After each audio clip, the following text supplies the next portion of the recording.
Magia africana na Nigéria. Oi Mari, tudo bem? Eu resolvi contar aqui um pedacinho da minha história, quando eu morei na Nigéria.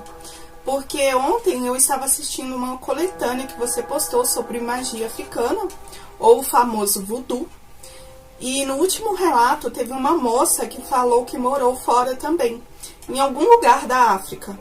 E comentou que a avó da empregada, se eu não me engano, que é amiga dela hoje, fazia vários rituais e conseguia até trazer pessoas de volta à vida. Quando eu ouvi isso, eu fiquei toda arrepiada, porque eu morei na Nigéria por um bom tempo, como disse acima. Eu fiquei lá por cerca de uns 10 anos e sei bem do que ela está falando.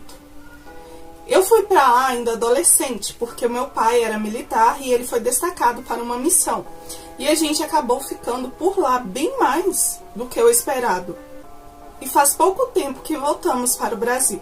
Não vou falar exatamente a região ou a cidade, até porque não vem ao caso aqui. Lá, a magia não é vista como uma superstição, não. E nem é vista também como aqui no Brasil. Ela é parte do dia a dia de cada um. É algo que para eles é considerado comum. Tem lugares em que eles diziam que você não poderia nem passar depois de uma certa hora ali da noite, porque diziam que os espíritos tomavam conta do lugar. Bom, eu já não sei se isso é verdade, pois graças a Deus eu nunca presenciei nada nesses lugares, mas também eu nunca precisei passar lá depois dessas certas horas que eles falavam, que geralmente era a partir de 10 da noite. Mas tem uma coisa que eu sei, é que eu não duvido de nada. Porém, eu presenciei coisas que até hoje eu não sei explicar lá. E não foi nenhuma, nem duas, foram várias vezes. Uma cena que nunca saiu da minha cabeça foi de um ritual que eu não presenciei de perto, mas eu ouvi, e foi próximo ali da minha casa, na comunidade onde a gente morava. Eu ouvi várias cantorias, isso já era ali mais de meia-noite, e um som de músicas, né, que eram diferentes das que conhecemos aqui do Brasil, das religiões de matrizes africanas, são bem diferentes. E a única coisa que eu sabia era que estava acontecendo um velório ali naquele local, de onde vinham essas músicas. Mas até aí poderia ser assim uma tradição dali. Sem falar, Mariana, que tem alguns lugares que fazem parte do continente africano que eles ainda enterram os entes queridos no próprio quintal de casa. Isso para eles também é super normal. É permitido lá. Aqui no Brasil eu acho que antes também era. Hoje eu sei que não é mais. Mas voltando aqui para o relato, no outro dia, este rapaz que todos sabíamos que havia morrido no dia anterior, ele apareceu andando como se nada tivesse acontecido. Meu vizinho jurou que aquilo era obra de Babaloyo. Era um sacerdote famoso ali na região, que fazia vários trabalhos de retorno, era assim que eles chamavam.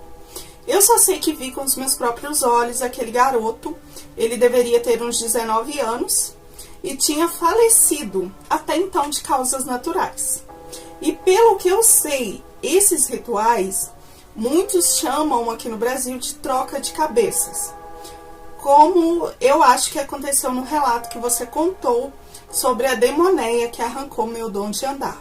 E acredito que foi real este relato sim, pois se a família tinha dinheiro, com certeza eles devem ter trazido alguém de algum país ali da África para fazer essa tal magia. Que eu acredito que aqui no Brasil, se alguém fizer, é pouquíssimas pessoas mesmo. E eu tenho quase certeza que o rapaz citado lá da cadeira de roda, ele deve ter voltado a andar sim. Mariana, estes rituais também utilizam animais, não só humanos, para trazer as pessoas de volta à vida. A troca de cabeça é praticamente uma vida pela outra, ou a transferência de uma doença para outra pessoa. Estou explicando isso aqui, pois eu sempre fui muito curiosa, não a ponto de me envolver, mas de saber mais, principalmente do lugar onde eu morava na época. Hoje eu dou graças a Deus por nunca ter me envolvido com essas coisas e por não precisar voltar lá também.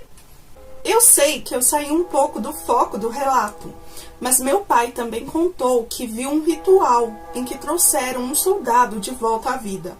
Era um soldado ali da Nigéria. Isso não faz assim muito tempo. Ele jura que aconteceu e eu acredito completamente nele.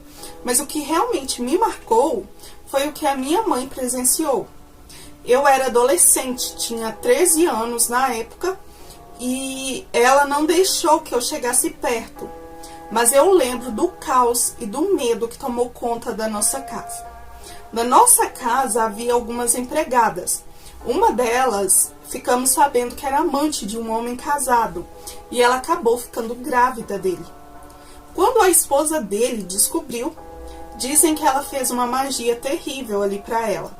Então, em um dia, a mulher que era amante, que trabalhava na minha casa, começou ali a passar mal, como se fosse dar até a luz.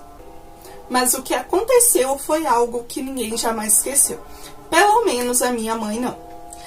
Do corpo dela saiu uma cobra preta. Uma cobra. Como assim? Não era uma criança. Tipo, ela deu uma luz ali, uma cobra. E assim que isso aconteceu, a mulher morreu. Todos juravam que era magia. Uma magia muito pesada. Das bravas mesmo. Que eles usavam lá. E desde esse dia eu só me lembro deles retirando ela sem vida da nossa casa. Minha mãe ficou tão apavorada que pediu pro meu pai pra gente voltar logo. Mas não dependia assim dele. O que a gente vê aqui no Brasil, que acreditamos que é uma magia muito forte, pode até ser, mas nada se compara com o que acontece em países africanos, né, no continente africano, em outros países também, né, relacionados ali a Cuba também. Lá as coisas são muito mais sombrias, muito mais terríveis do que aqui no Brasil. É um mundo que a gente não conhece. E de tão intenso dá até medo de imaginar. Acho que a energia de lá faz com que essa magia ganhe ainda mais força. Mariana, minha mãe, não gosta de tocar neste assunto. Ela comentou comigo, na verdade, porque eu insisti muito. Porque assim que voltamos para o Brasil, hoje nós moramos aqui no norte do país, não vou falar a cidade, nem o estado, porque também não vem ao caso. Mas eu fiquei sabendo de alguns relatos aqui da região, principalmente de mulheres que deram luz a cobras e coisas assim. Então eu acabei comentando com ela. E ela contou por cima, sem muitos detalhes, sobre a empregada que deu à luz à cobra. Porque até então, como eu disse, ela não deixou eu ver. Eu só vi eles retirando a empregada já sem vida da nossa casa. Mas eu super acredito, porque lá a magia é realmente pesada, você sente o clima. Aqui no Brasil é totalmente diferente.